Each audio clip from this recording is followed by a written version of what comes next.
et le crâne va lui demander, n'est-ce pas, de lui redonner un aspect plus qu'humain ou presque humain.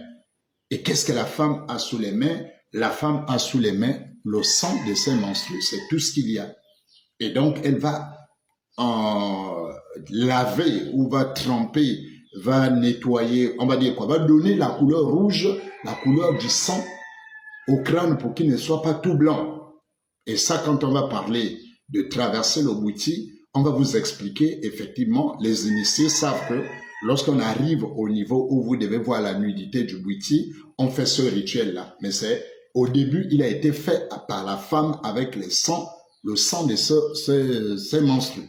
Donc, pour redonner la couleur rouge, plus ou moins la vie, donc redonner la vie, la couleur sang, la couleur de vie au crâne tout blanc, il va donner du sang de ses menstrues au crâne qui va redevenir ressembler comme s'il était dans le sang, donc il avait la vie. Il va l'emballer dans une espèce de tissu traditionnel qui serait peut-être à cette époque le raffia, on croit. Et donc du coup, ça reprend la forme, vous voyez, ce n'est plus un crâne juste banal exposé. Il est lavé, il est nettoyé, il est réactivé par le sang. Donc il y a la notion déjà de sang à ce niveau. Parce que c'est le seul sang dont disposait la femme en ce moment, c'était le sang de ses propres menstrues. Alors elle va donner ce sang-là à ce fétiche ou à ce crâne. Et à partir de ce moment, il va l'habiller, il va allumer le mopito, la lampe, la torche traditionnelle, elle va allumer le grand feu devant le temple, etc. Et ça devient désormais un lieu de recueillement de la femme, un lieu d'échange avec cet esprit-là, avec cette idole qui est mise en place. Donc désormais, c'est une entité qui parle avec elle et elle commence à développer des capacités. Elle commence à développer des capacités. L'esprit va lui parler de l'iboga, va lui montrer l'iboga, lui révéler l'iboga. Elle va apprendre désormais, elle est d'une sagesse extraordinaire. Elle est prospère, tout ce qu'elle fait réussit parce qu'elle est en contact avec cet esprit désormais de temps en temps qui la guide. Et tout le monde est impressionné par le niveau de connaissance de la femme, par le niveau de savoir de la femme, par le niveau d'excellence de la femme. Dans tout ce qu'elle entreprend désormais, il y a de la réussite. Et les hommes commencent à s'interroger, les hommes commencent à chercher, et notamment son propre mari qui ne comprend pas ce qui se passe. Vous connaîtrez la vérité, et la vérité vous affranchira, et si donc le Fils vous affranchit, vous serez réellement libre. Jean 8 verset 32, 36. Je vous salue tous, que la paix et la grâce vous soient totalement multipliées et j'espère que vous allez bien. Et voilà, nous sommes là une fois de plus au nom de la Ligue chrétienne anti-animisme. La Ligue chrétienne anti-animisme, cette idéologie provient de nos frères et sœurs en Christ à partir du Gabon qui se sont réunis pour combattre pour la foi qui nous a été transmise une fois pour toutes, tel qu'il est écrit dans le livre d'Égide, le verset 3 où on nous demande de combattre pour la foi qui a été transmise une fois pour toutes. Également, lorsque vous prenez 1 Timothée chapitre 6, le verset 12, il est écrit « Combat le bon combat de la foi, saisis la vie éternelle, c'est à quelle que tu as été appelé et c'est pour elle que tu as fait une belle profession de foi en présence de grands nombres. » Nous sommes sans ignorer de ce qui se passe aujourd'hui. Il y a les gens qui nous demandent de retourner aux sources. Et à la place de dire seulement retourner aux sources et s'arrêter là-bas, ils sont en train de s'attaquer du christianisme, s'attaquer de Jésus. Et c'est pour cela aussi nos frères et sœurs qui ont pratiqué, qui ont été dans ces mouvements, ils se sont convertis en Christ et voilà, ils se sont organisés et voilà, on va aussi mettre à nu leurs pratiques. Et dans cette vidéo, je vais vous partager aussi encore une vidéo qui provient de la Ligue chrétienne anti-animisme où vous allez entendre, mes chers frères et sœurs, des vérités. Ayez les cardio. Écoutons. Mesdames et messieurs, bonjour. Le plaisir est le nôtre au niveau de la Ligue chrétienne anti-animisme de vous entretenir aujourd'hui sur la question Djibouti. Nous avons passé plus de 1 mois, sinon 2 mois, à vous édifier sur le Mwiri. Nous vous avons présenté le Mwiri, nous vous avons présenté la genèse du Mwiri, nous vous avons présenté les étapes initiatiques du Mwiri, le concept même de la chose, et toutes ces pratiques qui se font à l'intérieur, qui sont dangereuses pour l'être humain et pour sa société, notamment les différentes filiales qui sont en réalité des pans de développement des pratiques sorcellaires occultes particulièrement dangereuses et dévastatrices pour la société. Aujourd'hui, nous démarrons, n'est-ce pas, la série sur le Bwiti. Le Bwiti est un rite initiatique gabonais. Mais désormais, on le trouve aussi du côté de la Guinée équatoriale, au sud du Cameroun, et je crois qu'il est en train de s'exporter désormais vers le Congo si ce n'est déjà fait. Alors, le Bwiti est un rite, comme je le disais, qui est complexe au niveau du Gabon, qui est mal connu et qui est très apprécié de par son côté, on va dire, folklorique. Lorsque vous êtes en face des bouddhistes, en face d'une initiation au Bwiti ou d'une cérémonie, voilà, une cérémonie de Bwiti, il y a des chorégraphies, il y a des danses, il y a un certain nombre de choses agréables à voir, agréables à la vue, des chants, des mélodies, tout un tas de choses, mais vraiment agréables à la vue, agréables à entendre. Mais qu'est-ce qui se cache en réalité derrière cette belle chorégraphie?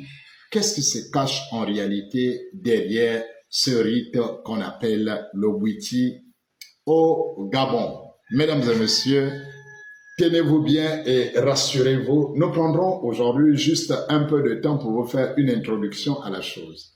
Parce qu'il y a tellement de choses dans le Bwiti, il y a tellement de pratiques, il y a tellement de péripéties, il y a tellement d'événements, il y a tellement de choses dans le Bwiti que nous ne voulons pas créer un amalgame en vous donnant du coup un certain nombre de choses. Donc aujourd'hui, nous allons juste, n'est-ce pas, démarrer pour vous avertir que nous rentrons désormais dans le rite le plus répandu au Gabon actuellement. Le rite le plus connu déjà désormais, le plus répandu et qui fait des émules, n'est-ce pas, qui fait venir les gens un peu de partout pour se faire initier, et c'est à la fierté de la nation d'avoir une telle chose. Mais qu'en est-il? La fierté au sens que non, le monde entier vous connaît, etc., etc. Mais est-ce que les gens connaissent réellement ce qui se passe dans le Bwiti? Est-ce que les gens connaissent réellement ce que c'est le Bwiti? Est-ce que les gens connaissent les tenants et les aboutissants? Et c'est cela notre rôle de vous introduire au cœur du Bwiti. Vous aurez là la possibilité de comprendre chaque geste. Nous vous expliquerons pourquoi on danse, pourquoi tel pas, pourquoi telle torche, pourquoi tel bois, pourquoi à tel endroit, pourquoi il y a telle chose, pourquoi le temple, pourquoi il est orienté de cette manière, pourquoi les hommes se mettent là, pourquoi les femmes. Tous ces détails, chaque repas dans le Bwiti, chaque fait et geste dans le Bwiti va être décrypté. On va vous l'expliquer depuis son origine jusqu'à maintenant, et vous aurez, n'est-ce pas, à vous faire une opinion personnelle au sujet donc de ce rite. Donc aujourd'hui, nous sommes juste au niveau de l'introduction. Disons-nous, quand on parle du Bwiti, il y a déjà une panoplie, il y a un ensemble varié des rites à l'intérieur qu'on appelle tous Bwiti, mais qui sont plus ou moins différents ou qui présentent certaines variantes ou variations différentes les unes des autres. Lorsque vous parlez du Bwiti, on peut trouver plusieurs branches. Il y a plusieurs branches dans le Bwiti et toutes les branches ne pratiquent pas exactement la même chose. Toutes les branches n'ont pas exactement la même croyance au sujet de telle ou telle autre chose, telle que nous allons le développer. Lorsqu'on parle du Bwiti, vous trouverez à la base le Bwiti qu'on appelle le Bwiti d'Isumba.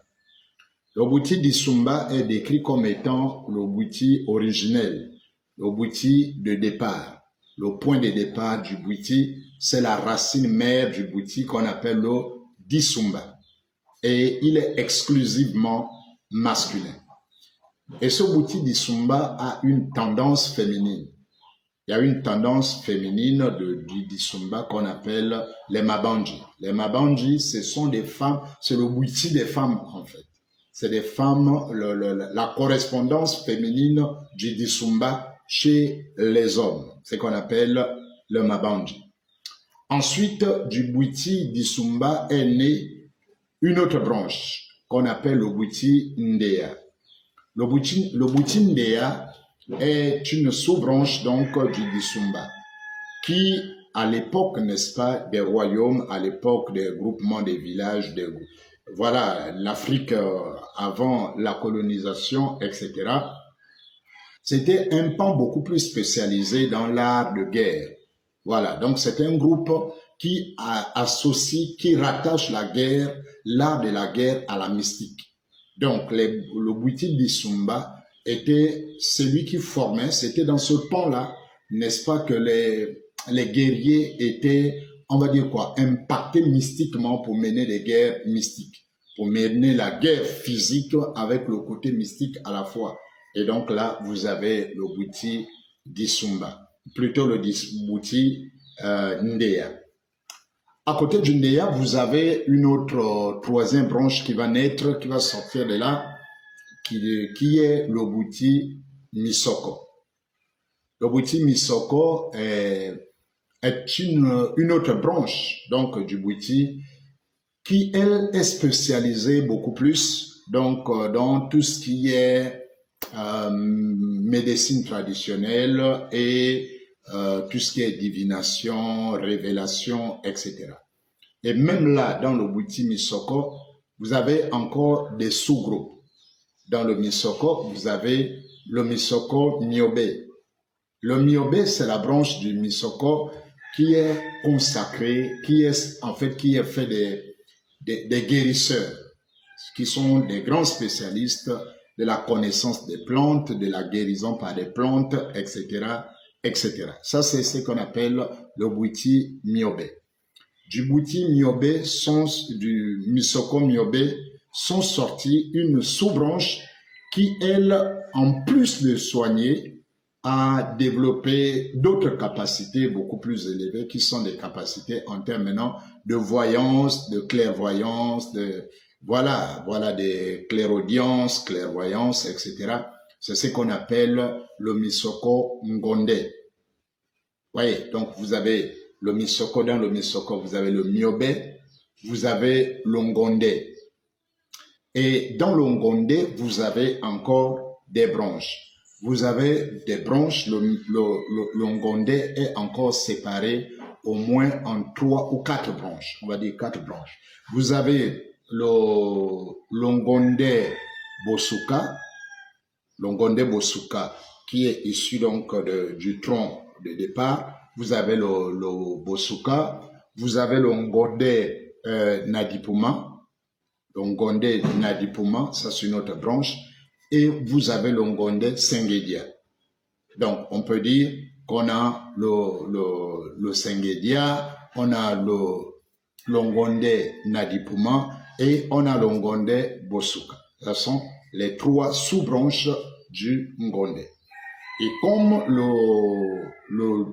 comment on appelle, le d'Isumba qui a sa branche féminine, qui sont les Mabanji, au niveau du Ngonde aussi, il y a une branche féminine qu'on appelle les Mabundi. Voilà. Les Mabundi, c'est la branche féminine du Misoko. Donc, dans la branche mère, qui est typiquement masculine, il y a une branche féminine. Et dans la descendance, dans le Misoko, il y a aussi une branche féminine. Voilà. Donc, ça, c'est le Bwiti. Sans oublier celui qu'on appelle le Bwiti Ngoze, donc le Ngoze, le Bwiti Fan. Le Bwiti Fan, lui, je l'appelle souvent le Bwiti poubelle. parce que en fait, c'est un ramassis de tout là-bas. Là-bas, on ramasse tout ce qui brille, en tout cas, tout ce qui peut ressembler à quelque chose, on amène. Là-bas, c'est vraiment le boutique poubelle. Donc, le boutique défend, il ramasse un peu de tout là-bas. Il ramasse un peu de tout, il ramasse un peu du christianisme, il ramasse vraiment tout. Vous trouverez des posters de Marie, on va dire quoi, les icônes catholiques et tout le reste. La croix, le chapelet y est rentré, les photos de Michael Jackson y sont. Donc, on ne peut pas s'étonner de ce que dans quelques années, vous trouvez des gens comme Lionel Messi, Cristiano Ronaldo, Aubameyang, Eto'o, Drogba. C'est sûr que dans 20, 30, 40, 50 ans, vous trouverez ces gars-là dans, n'est-ce pas, comme étant des personnages. Parce que là-bas, on ramasse tout et presque n'importe quoi pour faire cette chose-là. Voilà. Donc, ça, c'est le Bouti défend Longozé. Donc, voilà. On en parlera en détail de chaque étape.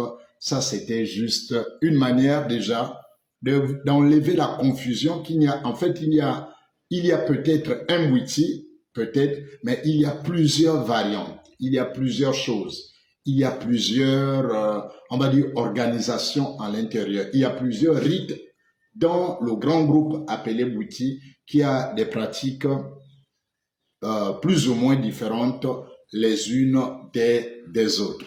Donc, quand vous entendez parler du Bouti, désormais, sachez qu'il y a toutes ces branches. Et notre mission consistera donc à vous décortiquer chaque branche. On vous amènera dans le Dissumba pour vous parler de ce qui se passe dans le Dissumba en termes d'initiation au Dissumba, en termes des rites, des pratiques, des sacrifices, de tout ce qui se fait à l'intérieur. Nous vous amènerons dans le Ndeya, nous vous parlerons de ce qui se passe dans le Ndeya, les pratiques du Ndeya, la formation autrefois des soldats, les rituels, les sacrifices et tout le reste. Nous aborderons le Misoko dans chacune de ces différentes branches et nous vous présenterons, n'est-ce pas, les faits et gestes du Bouti là-dedans. Ça, c'est pour ce qui était ce qui est plutôt de la présentation du groupe, de l'ensemble qu'on appelle Bouti. Mais comment sommes-nous arrivés au Bouti est une autre question importante. Comment il est né? Comment ça a commencé? Qui a commencé? Qui est le premier? Qui l'a découvert? À quel moment remonte-t-il? Etc., etc. Mesdames et messieurs. Alors, quand on parle du Bouti, comme la plupart des rites initiatiques, en fait, ce sont des choses qui arrivent toujours au milieu de la vie d'une société. Ça veut dire que, tout comme le Mwiri, avant le Mwiri, il y avait une société bien organisée, avec des lois, avec des interdits, avec des principes, des pratiques, avec une organisation claire, bien établie. Et toujours est-il qu'il y a quelqu'un qui rentre en contact avec ce qu'ils appellent les génies, ce qu'on appelle des génies, donc ils sont des esprits, des démons, en termes chrétiens on les appelle des démons. Donc il y a forcément il y a toujours quelqu'un qui rentre en contact d'un démon et ce démon-là prend le contrôle de la chose et désormais s'établit comme le gendarme de votre société. Il vous impose des choses et la société prend une autre tournure. La société est désormais organisée sur la base de ce démon. Et il en est de même du Bouti. Au commencement, il n'y avait pas le Bouti. Il y avait une société d'hommes et de femmes. Au commencement, il y a la vie, il y a des familles, il y a des sociétés, il y a des hommes et des femmes, il y a des lois, il y a des règles, il y a, en fait, la communauté est structurée et organisée. On n'est pas dans un monde de barbares. On n'est pas dans un monde animalier où chacun fait la loi à sa manière. Non, il y a des chefs. Il y a des chefs de village, il y a des chefs de clans, des tribus, il y a des chefs de famille, il y a des pères, le rôle du père est connu, de la mère est connu, les enfants, l'éducation, toutes ces choses sont connues. Jusqu'à ce que, à un moment ou à un autre, la société rentre en contact avec un esprit. Et le cas du Bouti est complexe. Il est complexe parce que, désormais, lorsqu'on parle de l'origine du Bouti, ils vous diront, ça dépend désormais de là où tu t'es fait initier. Ça dépend de ton école, ça dépend de ta branche, parce que toutes les branches que nous venons de vous présenter ne racontent pas la même histoire. Et c'est l'une des raisons, mesdames et messieurs, qu'effectivement on a besoin de faire ces exposés-là. Parce que quand ces gens sont sur les plateaux de télévision, la manière dont ils parlent du christianisme, la manière dont ils exigent les choses du christianisme, c'est à croire que dans leur rite, les choses sont parfaitement déclinées, définies. Mais lorsque vous rentrez, lorsque vous connaissez les rites, lorsque vous avez été dans les rites comme nous, et vous regardez la virulence avec laquelle les gars parlent du christianisme, la manière dont ils soulignent, oh non, là, il y a la contradiction, oh non, là, pourquoi est telle version, ça devait être une seule version. Lorsque vous êtes profane au Mwiri, au Bouti, au Njobi et tout le reste, vous êtes séduit par ce discours. Vous avez l'impression que, mais vraiment, dans le Bouti, les choses semblent être, il semblerait que les choses sont clairement définies. Mais non, mais ce n'est pas le cas. Et c'est ce que nous allons vous démontrer, que le Bouti, en fait, est pire, est même pire. Parce que là-bas, il n'y a pas une histoire. Ils ont ce qu'on appelle le mythe fondateur. Ça veut dire ce qui explique comment le Bouti est né. Les mythes fondateurs, en général, ce sont les mythes, comme on dit, ce sont des mythes. Ce ne sont pas des faits réels. Ce ne sont pas des faits des sociétés. Parce que eux, de la manière qu'ils demandent les preuves archéologiques aux chrétiens, est-ce que eux, ils peuvent nous apporter la preuve archéologique que tel village qui est cité dans le mythe, etc., tel personnage a réellement existé? Où sont ces traces? Où sont les preuves archéologiques de l'existence du départ du Bouti, etc., etc. Mais vous voyez, quand ces gens sont sur les plateaux pour faire la morale au christianisme, ils exigent les preuves archéologiques, ils exigent telle chose, ils exigent que le récit ne soit pas, qu'il n'y ait pas de variantes dans le récit, que le récit soit unanime, que même s'il y a 10 témoins, il faut que les 10 témoins racontent exactement la même histoire. Mais rentrons dans le Bouti, on verra si ce principe s'applique. Alors, comment le Bouti commence? Le mythe, vous trouverez au moins 10, 15, 20 versions différentes. Et ça, nous le disons, parce qu'en commentaire, ils passeront pour dire non, ça c'est faux, c'est des histoires qu'ils racontent, c'est pas ça. Pourquoi? Parce que effectivement, celui qui est au Disumba n'a pas le même mythe fondateur que celui qui est au Misoko. Celui qui est au Misoko Miobe n'a pas le même mythe que celui qui est au Misoko Sengedia. Celui qui est... Donc, en fait, chacun de ces groupes-là, chacun a son propre mythe fondateur du Bouti. Et donc, du coup, lorsque vous faites une publication sur le Bouti et que vous expliquez un mythe, celui qui n'est pas initié, qui n'est pas passé par cette branche, il va vous traiter de menteur. Parce que il est passé par une autre branche, on lui a donné un autre mythe. Vous voyez? Et donc, en guise d'introduction ce matin, nous allons effectivement exposer au moins 5 mythes différents. Au moins 5. Mais je vous assure que vous trouverez 10. Vous pouvez trouver 10, vous pouvez trouver 8, vous pouvez trouver même 15. Des variations sont extraordinaires. Extraordinaires. Chacun a sa version là-bas. C'est seulement contre le christianisme qu'ils veulent que Matthieu, Marc, Luc, Jean disent au mot par mot, chaque mot, ça doit être répété par les mêmes, à la virgule près. Mais dans leur propre Bouti, ils n'ont pas cette exigence. Alors, ils n'ont pas cette exigence. Alors, comment ça se passe? Premier mythe fondateur du Bouti. On nous raconte, ou il est raconté lorsque vous êtes initié, on vous raconte l'histoire d'une femme qui est partie en brousse. On m'a dit, elle allait en brousse. Et en chemin, ça c'est le premier mythe. En chemin, elle va tomber sur une genette. La genette, c'est ce qu'on appelle en langue chez nous le moussingi. Le moussing. Donc, cette bête-là qui a la peau semblable à la peau du chat huant, c'est la genette. Donc, on l'appelle la genette en français. Et en langue, c'est le moussingi. C'est avec ça qu'ils dansent, la peau qui est souvent, soit au niveau du dos, en fonction ou des vents, etc. Cette peau qui est à peu près comme la peau du chat huant ou de la panthère, etc., etc. C'est la genette. Et donc, la femme va voir cette genette-là en train de fouiller quelque part et de gratter quelque chose. Bon, elle s'avance l'animal va prendre fuite et partir. La dame arrive lorsqu'elle regarde dans le trou dans lequel était l'animal, le Musingi, elle se rend compte qu'il y a un crâne humain là-dedans. Il y a un crâne humain à moitié encore enfoui et une grande partie est dehors. Bon, elle ne prête pas tant attention que ça. Elle va refermer, n'est-ce pas, le trou. Elle va vaquer à ses occupations en brousse. Elle fait ce qu'elle a à faire. Et puis le soir, elle rentre à la maison. Et quand elle rentre à la maison, pendant les heures de la nuit, le crâne qu'elle a vu va venir dans ses rêves. Et donc, un lien va être tissé avec la dame dans le rêve. Le crâne va lui dire qu'il vit mal, qu'il est dans de mauvaises conditions, qu'elle vienne le chercher, le nettoyer, etc., etc. Et en échange, elle devait rendre cette femme-là intelligente, elle devait lui donner des capacités que personne n'avait, etc., etc. Donc, quand la dame se réveille le matin, elle retourne au lieu de là où se trouve le crâne.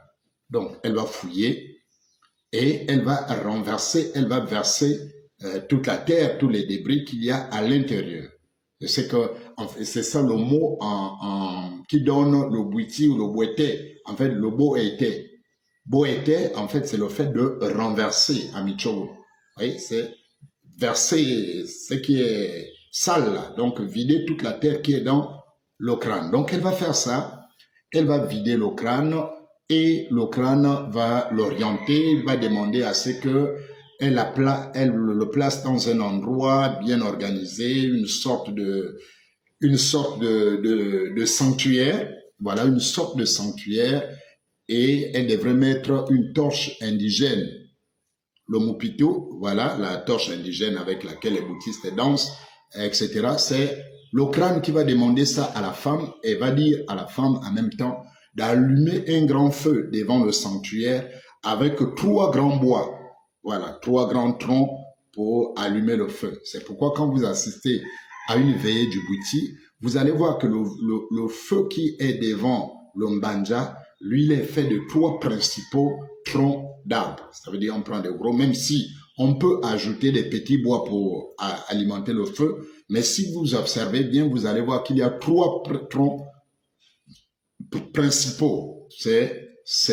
En fait, c'est cette tradition qui est perpétuée jusqu'aujourd'hui. Et donc, la dame va aller, la dame va récupérer le crâne en cachette à l'insu donc de son mari et de tout le monde.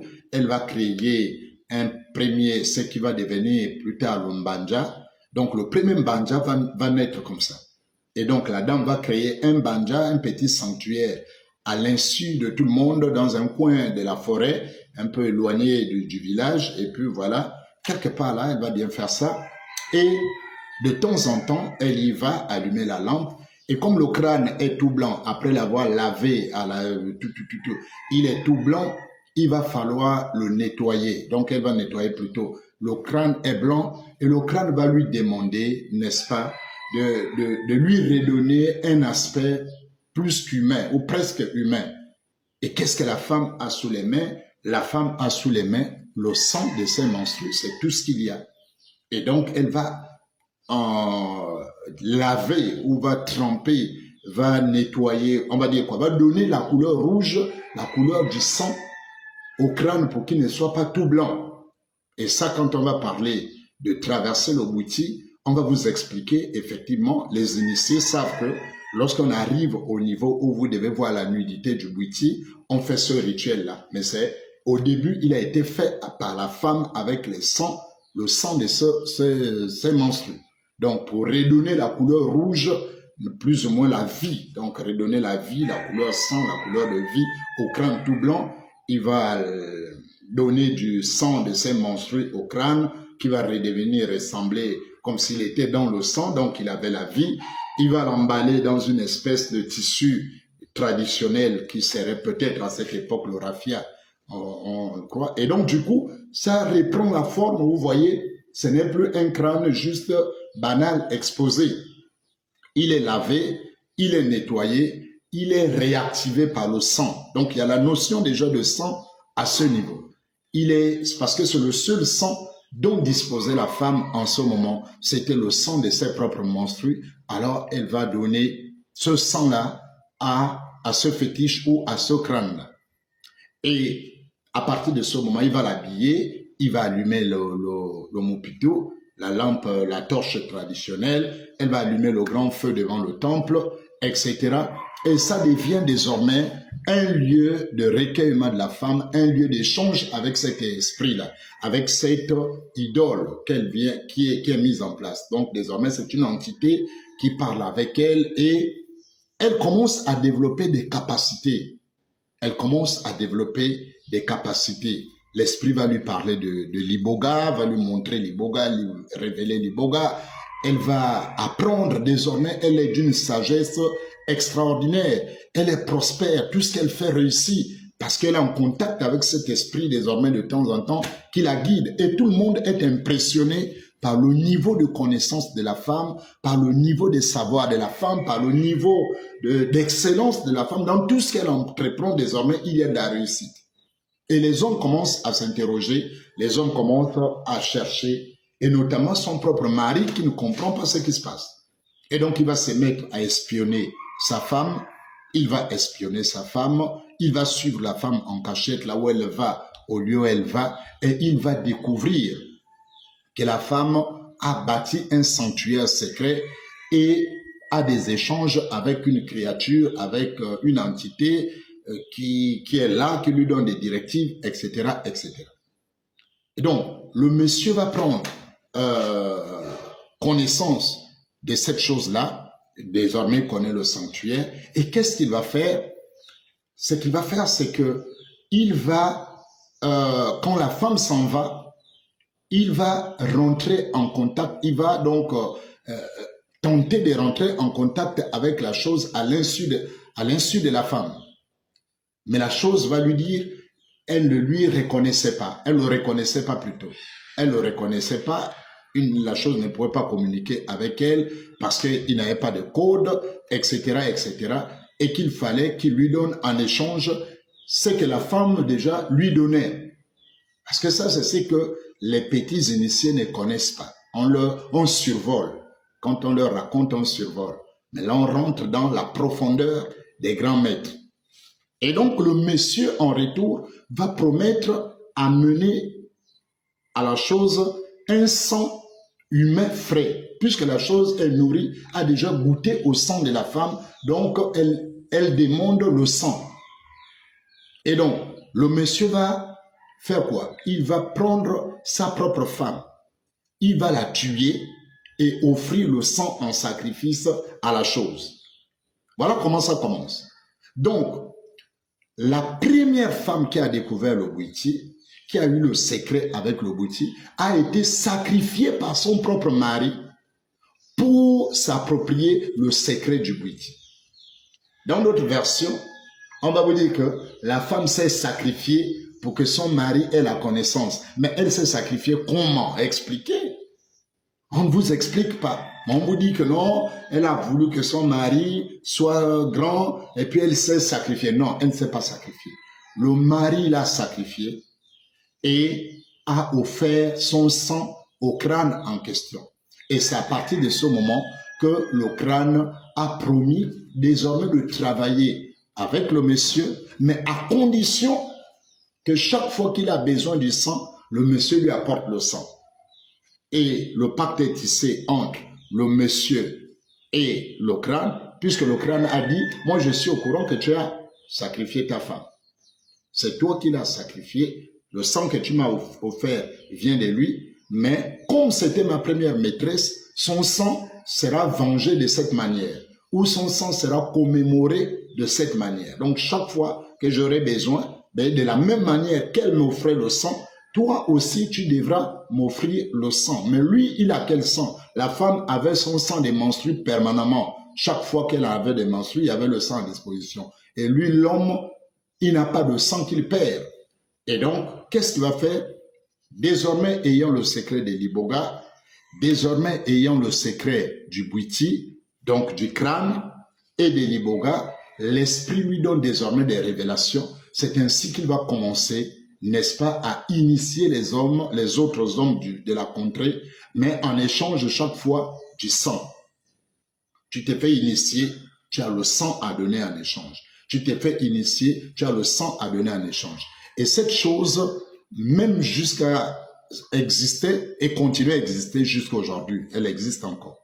Cette chose existait quand les Blancs sont arrivés et qu'ils ont trouvé ces sacrifices humains qui se faisaient. Ils ont arrêté, ils emprisonnaient, ils attaquaient, ils condamnaient tous ces gens. C'est très souvent là où est née l'information selon laquelle les Blancs ont persécuté et ont voulu détruire le Witi, ont voulu détruire nos rites. Parce que en réalité, ils ont trouvé qu'il y avait des sacrifices humains qui se faisaient à ce niveau.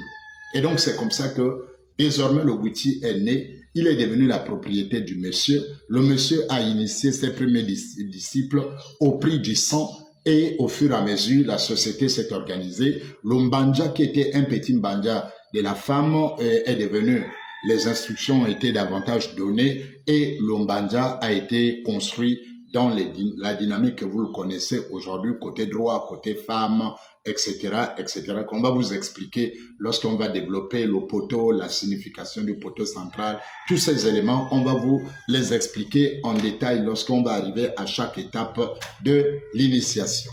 Ça, c'est la première version. Donc, une femme qui voit la ginette qui révèle le crâne, la femme rentre en contact avec le crâne de manière malencontreuse, après elle referme, le crâne vient dans ses rêves, vous voyez, le lien est établi entre les deux, elle devient prospère et riche en esprit et dans tout ce qu'elle entreprend. Le mari espionne, le mari découvre le secret, le mari rentre en contact avec le crâne, tue la femme, la sacrifie donc à cette idole et devient le propriétaire du Bouiti, commence donc à initier les autres et c'est ainsi qu'est né le Bouiti. Première version. Première variante, vous la trouvez dans le Dissumba, etc. Ça, c'est l'une des variantes. La deuxième variante, puisqu'on est dans les variantes avant qu'on touche autre chose pour que tout le monde sache en réalité dans quelle mafia spirituelle nous évoluons. La deuxième variante, on vous parle d'un pygmée qui est mort en brousse.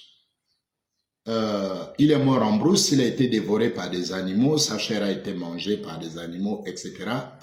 Et puis un rat palmiste a pris son crâne, a traîné son crâne dans son terrier en bordure de rivière, etc., etc. Et puis un jour, une femme est partie à la pêche et pendant qu'elle pêchait à la nasse et tout, elle a mis la main dans un trou et en mettant la main dans un trou, le trou en fait donnait sur le terrier du rat palmiste. Et donc en mettant la main, en tapotant et tout le reste, elle tombe sur le crâne. Et quand elle ressort du trou, en fait c'est le crâne du pygmée en question qui apparaît. Elle veut prendre peur, le crâne lui rassure. Non, non, tu n'as pas à avoir peur, etc., etc. Et donc un lien va naître entre le crâne et la dame. La dame va nettoyer le crâne, donc le même nettoyage, va nettoyer le crâne, va amener le crâne au village en cachette. Donc va le loger dans ce qui va être le premier mbanja selon cette version. Vous voyez que ce n'est plus la même. Donc, il va amener le crâne, va nettoyer le crâne, va l'habiller, va le couvrir, allumer la torche et tout le reste, et tout le reste. Et puis, au fur et à mesure, elle a désormais des rêves, vraiment, elle a déjà des rêves prémonitoires, elle voit des choses, elle sait, elle a le secret du village, tout ce qui se passe en cachette, elle connaît, etc., etc.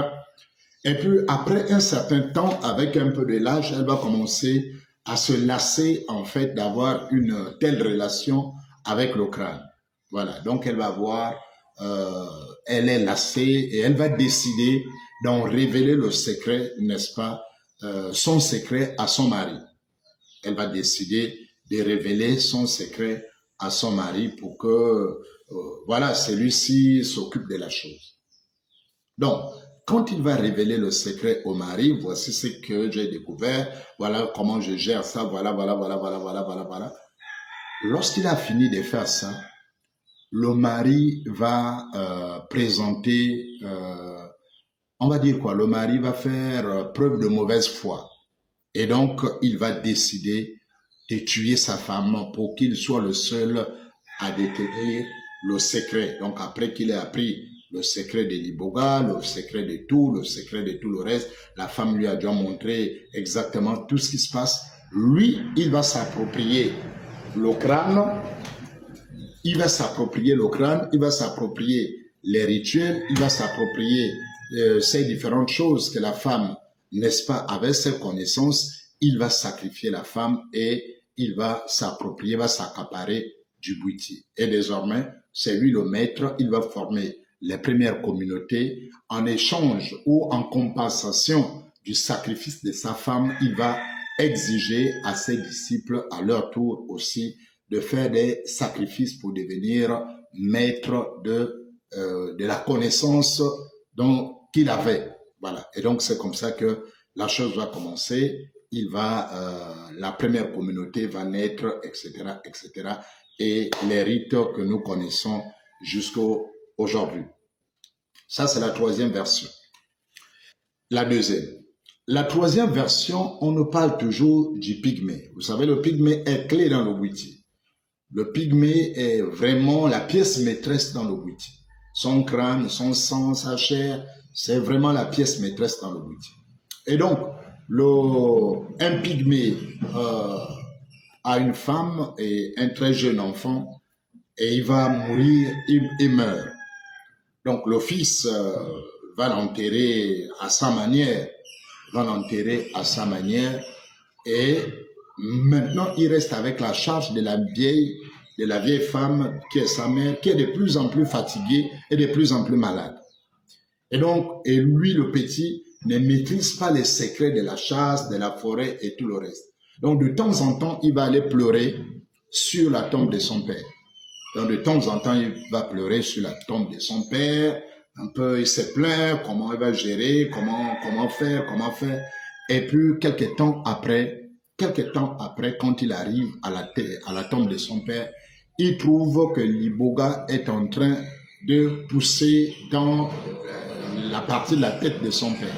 Donc, il y a la plante de Liboga qui pousse, et le père lui dit dans les rêves de consommer cette plante pour avoir plus de connaissances.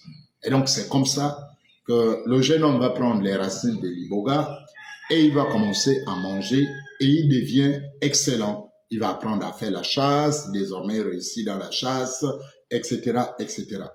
Et puis, au fur et à mesure, il avait cet échange avec son père qui lui apparaissait dans les rêves, jusqu'à ce que le père va lui dire, la question des crimes est là, elle n'est pas très loin toujours. Bien, et donc, le père va lui dire que bon, ben, quand ta maman va mourir, tu prélèves sa langue. Donc, tu vas profaner son corps. Tu prélèves sa langue, tu prélèves son sexe et tu prélèves la tête pour utiliser le crâne. Vous voyez, la question des crimes, elle est depuis, même dans la genèse de ces affaires-là. Et donc, le petit continue, la maman décède, on espère que c'est pas lui qui a tué la mère. On espère, parce que là encore, c'est flou. Là encore, c'est un peu flou. Est-ce que c'est pas lui qui a exécuté la mère en prélevant la langue de son sexe et la tête? Bon, mais ça, je ne suis pas très sûr, parce que ce qui est donné, c'est plutôt que la mère est morte d'elle-même. Ça, c'est ce qui est dit. Mais on peut quand même en douter au regard de ce qu'on sait des crimes rituels aujourd'hui. Et donc, le jeune homme va prélever sur le corps de sa maman décédée la langue, va prélever le sexe donc de la mère et va prélever la tête.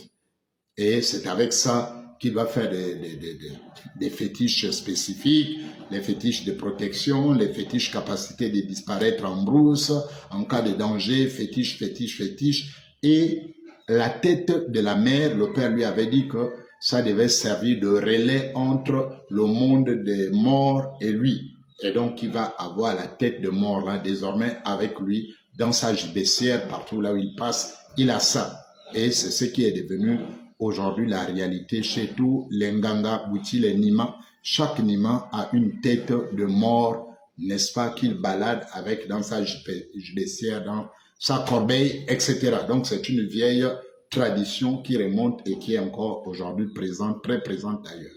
Voilà. Et donc, la maman meurt, il prélève tout ça, et puis bon, il se retrouve orphelin des pères et des mères. C'est vrai qu'il fait la chasse, mais bon, il est seul, il est épuisé. Un jour il marche dans la forêt, il trouve un cours d'eau, il découvre que en amont, il devait avoir des populations au regard des débris d'un certain nombre de choses du village qui descendaient dans la rivière. Il va suivre le cours de la rivière, il va remonter. Il découvre une jeune fille qui est en train de laver, etc., etc. Il va suivre la jeune fille en cachette jusqu'à ce que la fille rentre au village. Lui aussi, il découvre déjà le village, donc il rentre au village, il a vu là où la fille allait, il est reçu par les parents de la fille comme un étranger, il est reçu, il s'installe, il commence à vivre, il a des secrets, il a du succès dans la pêche, dans la chasse plutôt, et tout le reste.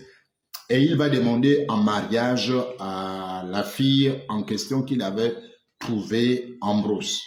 Il va demander en mariage, on lui donne pas la femme en mariage tout de suite parce qu'on ne connaît pas trop bien et tout le reste. Et il va profiter d'une soirée de la nuit de pluie pour percer, n'est-ce pas, le toit de la maison de la fille pour que elle se mouille et qu'elle trouve refuge chez lui. Un peu du banditisme, quoi. Et donc, il va le faire, il perce le toit, la pluie tombe, la fille se mouille, elle trouve un refuge, elle ne peut pas aller dans la maison de son père, elle va aller trouver le refuge chez le pygmée, et le pygmée va profiter, n'est-ce pas, entretenir une partie des plaisirs avec la jeune dame pendant les heures de la nuit, de la pluie, etc., etc. La fille va tomber enceinte, l'enfant est né, les parents sont fâchés qu'il ait pu faire une telle chose sans que le mariage ne soit organisé en tant que tel. Et donc, puisque l'enfant est là, la grossesse est là, il doit épouser, mais il doit donner quelque chose en retour pour la dot de sa femme. Et il ne disposait pas de grand chose. Et donc, il va donner en échange, n'est-ce pas, pour la dot de sa femme, il va devoir sacrifier le secret du bouti. Et donc, c'est comme ça qu'il va remettre son bouti à son beau-père.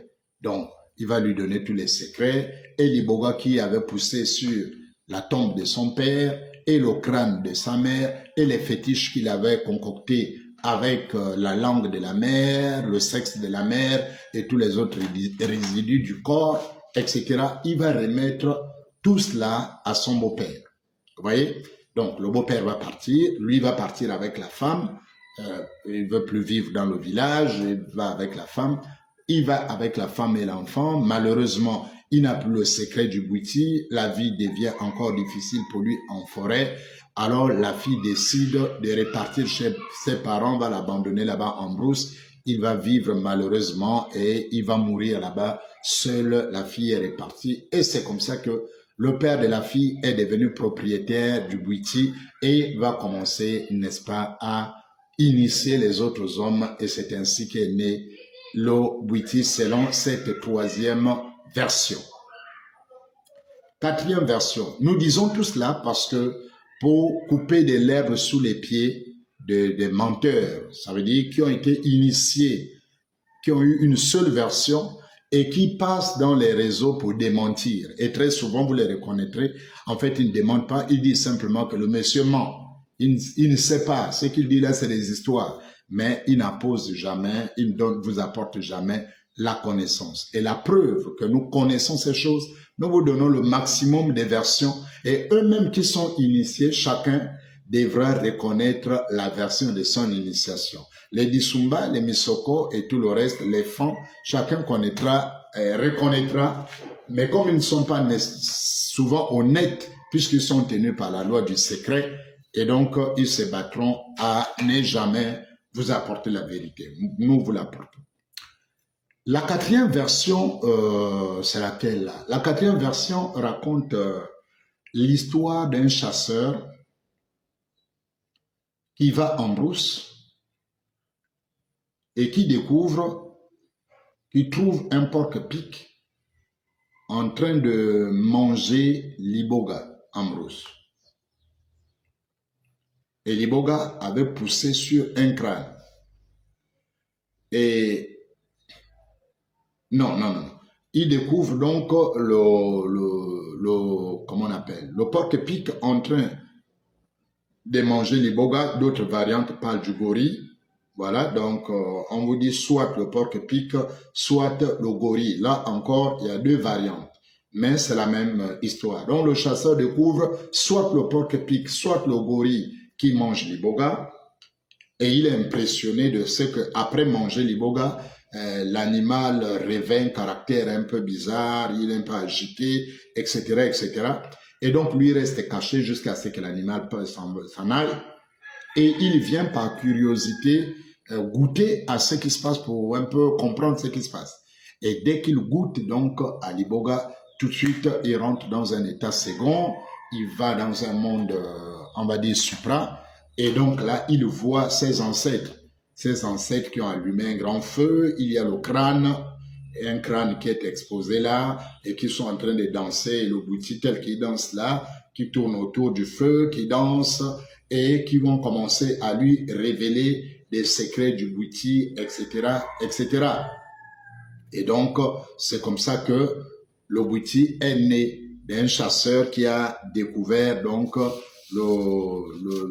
l'animal, comment on appelle, les animaux en train de manger l'arbre, et qui a, n'est-ce pas, lui-même fait l'expérience de goûter et de voir comment ça se passait. Et lorsqu'il a mangé, lorsqu'il a goûté, il a vu des ancêtres qui sont rentrés en contact avec lui, qui ont commencé à lui parler, qui ont commencé à lui montrer un certain nombre de choses, à lui expliquer le bouti, etc. Et c'est comme ça que le bouti est né selon cette version-là, et que cet homme serait le premier homme donc à rentrer en contact avec le bouti, etc., etc. Voilà un peu une autre version. Et il y a encore une autre version de la jeune fille qui va à la rivière et qui amène le bouti, etc., etc. Il y a tout un tas de choses qu'on va vous raconter dans le bouti. Il y a tout un tas de choses. À chaque bouti correspond sa propre révélation.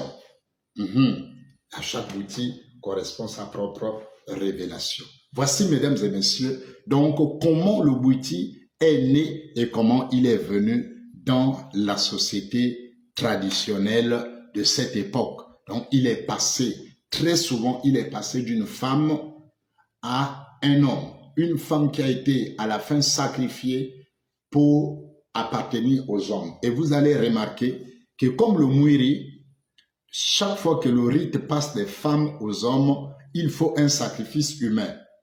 Dans le cas du Mwiri, lorsque le Mwiri est passé des femmes aux hommes, il y a eu le sacrifice du pygmée, toujours le pygmée, malheureusement, le malheureux pygmée, et ensuite le sacrifice du Mwiri lui-même, parce que le Mwiri lui-même a été sacrifié. Et ici, dans le cas du bouti, vous trouvez le même schéma. Ce sont les femmes, pour la plupart, qui le découvrent, et pour qu'ils passent des hommes aux femmes, il y a aussi un sacrifice humain.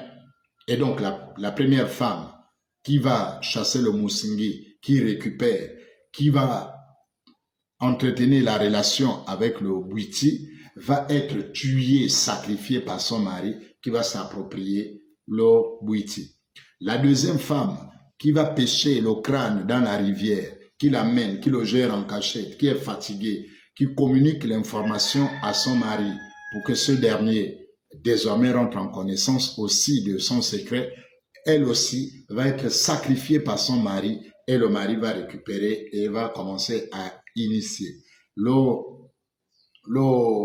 jeune pygmée qui va rentrer en contact avec l'esprit des morts de son père va être orienté par cet esprit-là à faire un crime de profanation. Donc vous voyez que dans tous les cas, il y a un crime, il y a une profanation, il y a un prélèvement d'organes.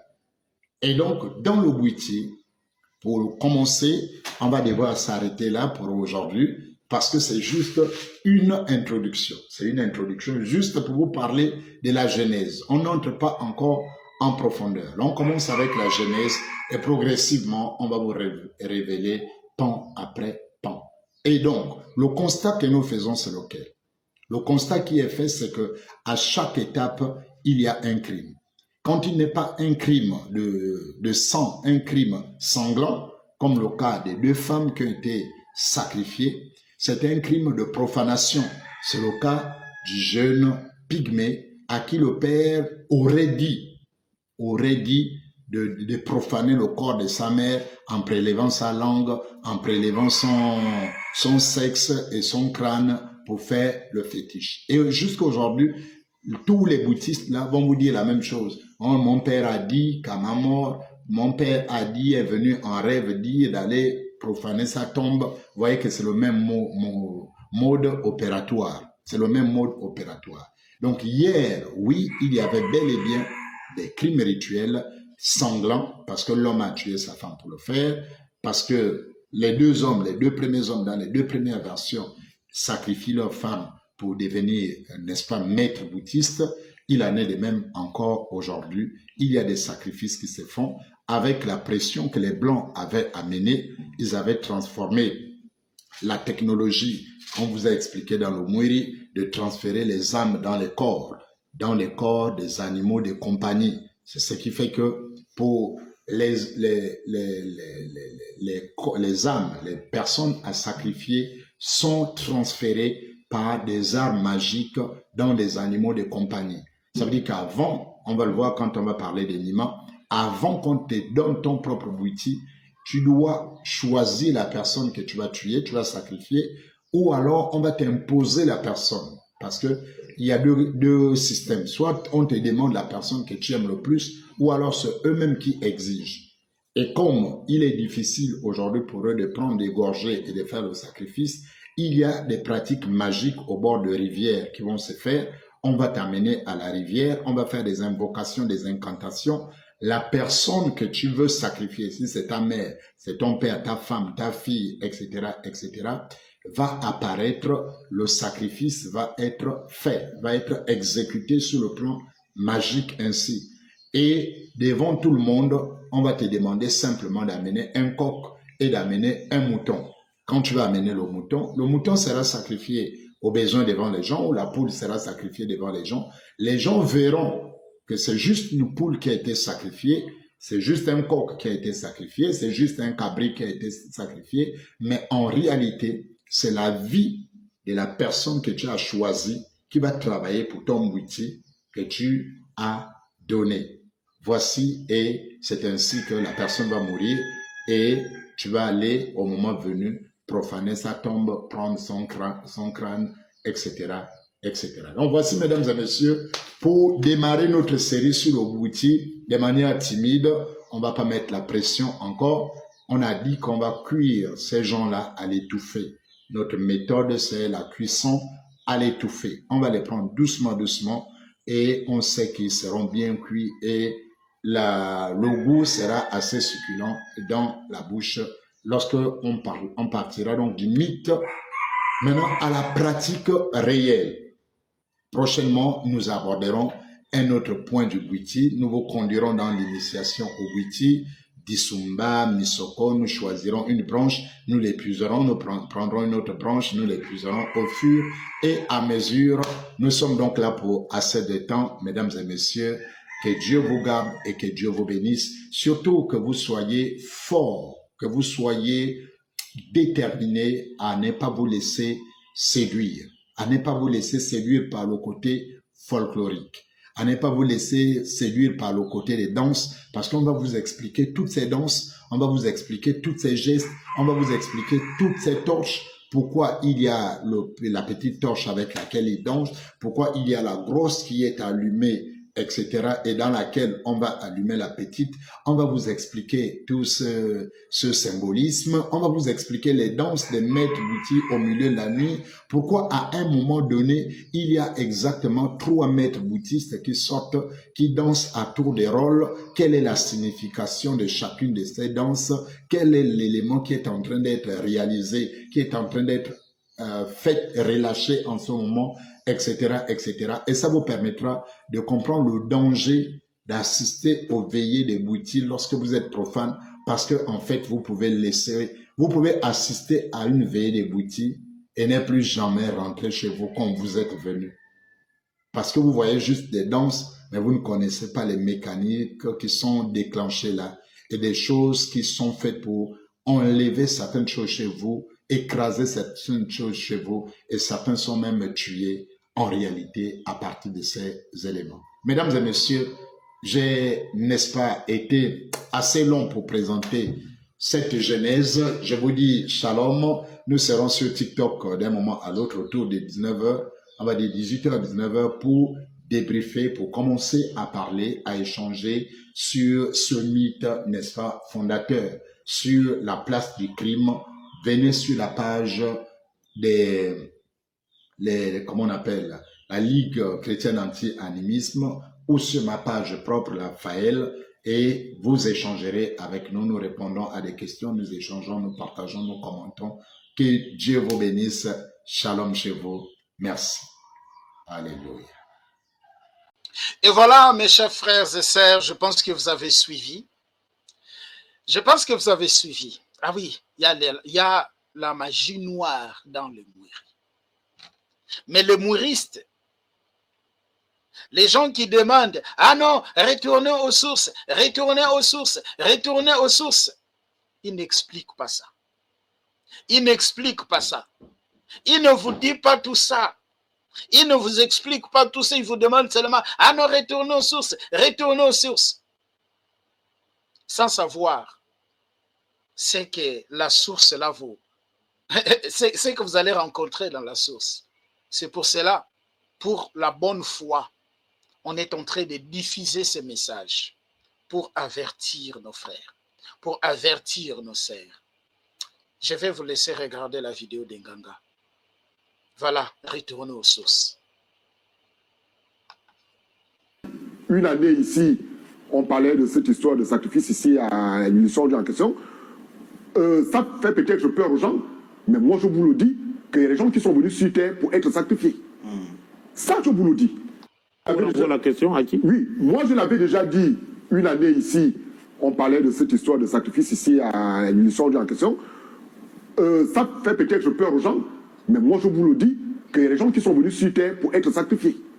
Donc, il dit qu'il y a les gens qui se sont mis sur terre pour être sacrifiés. Donc, cette personne-là, il est né pour être sacrifié. Sa maman lui a porté dans son ventre. Sa maman lui a porté dans son ventre.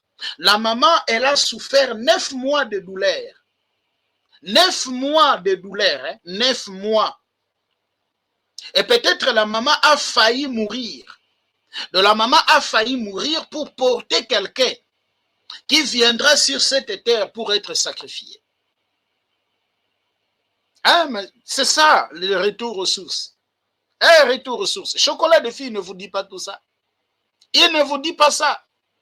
Il ne vous dit pas ça. Il vous demande, retournez aux sources, retournez aux sources. Même les kémites, ne vous dites pas ça. Donc quelqu'un qui est né, il est né justement pour être sacrifié. C'est un animal. C'est un animal. C'est un animal. C'est un animal. Même dans la loi, dans l'ancienne alliance, on ne sacrifiait pas des hommes. Il y avait le sacrifice pur. Il y avait le sacrifice des animaux. Lorsque vous lisez Lévitique chapitre 16, dans Lévitique chapitre 16, on nous parle des deux boucs. Les grands jours de l'expiation. En hébreu, Yom Kippour. On nous parle des deux boucs. Il y avait le bouc Azazel. Et ce bouc Azazel-là, c'est sur ce bouc-là qu'on déchargeait le péché du peuple. Et ce bouc était chassé. Mais il y avait les boucs aussi qu'on avait tués, il y avait des animaux qu'on tuait. Pour faire ces rites-là, dans l'ancienne alliance, je dis pas dans la nouvelle alliance. Dieu, notre Dieu, Yahweh, Elohim, les vrais dieux, il ne demande pas les sacrifices humains. Il ne demande pas les sacrifices humains. Toute personne qui est née sur cette terre a une mission, pas pour être sacrifiée. Pas pour être sacrifié. Pas pour être sacrifié. Dans la Bible, il n'y en a pas ça. Quelqu'un qui est né pour être sacrifié. Non, il n'y en a pas. Il n'y en a pas, mes chers frères et sœurs. Il n'y en a pas. Il n'y en a pas. Il n'y en a pas. Dans l'Ancien Testament, on prenait des animaux. C'est les animaux, c'est dans les animaux qu'on déchargeait. C'est dans les animaux qu'on déchargeait les problèmes des gens. Mais pas sur l'homme. Pas sur l'homme. Pas sur le sang de l'homme. Pas sur le sang de l'homme. Pas sur l'homme, mes chers frères et sœurs. Pas sur l'homme.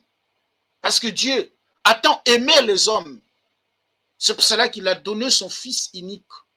Yehoshua HaMashiach. Jésus-Christ qui est mort sur la croix pour nous sauver. Il a remplacé les animaux. Il a cessé les sacrifices des animaux. Il a remplacé. Il a remplacé les animaux par Jésus. C'est pour cela on appelle Jésus, Éphésiens chapitre 5, le verset 1er jusqu'au verset 2e. Il est le sacrifice, l'offrande de bonne odeur. Mais là où vous voulez retourner dans la source là, on vous dit qu'il y a des gens qui se sont nés pour être sacrifiés. Il y a des gens qui se sont nés pour être sacrifiés. Si on te disait, ta sœur, ta maman là, elle est née pour être sacrifiée, est-ce que tu seras content? Voilà la source que vous voulez ramener les gens. Voilà la source. Ça, je vous le dis. Et je crois que les gens ont pu suivre Dieu en question le dimanche dernier. Comment vous avez entendu vous-même l'Inganga du Gabon reconnaître la notion de crime rituel. Ces gens-là qui reprochent les crimes rituels, mais ce qu'ils appellent les crimes rituels, mais tout crime part d'un rite. Tout crime est rituel. Même on fait en sorcellerie, c'est-à-dire qu'on fait une tontine, on te demande aujourd'hui, par exemple. C'est la même chose que le type l'a fait.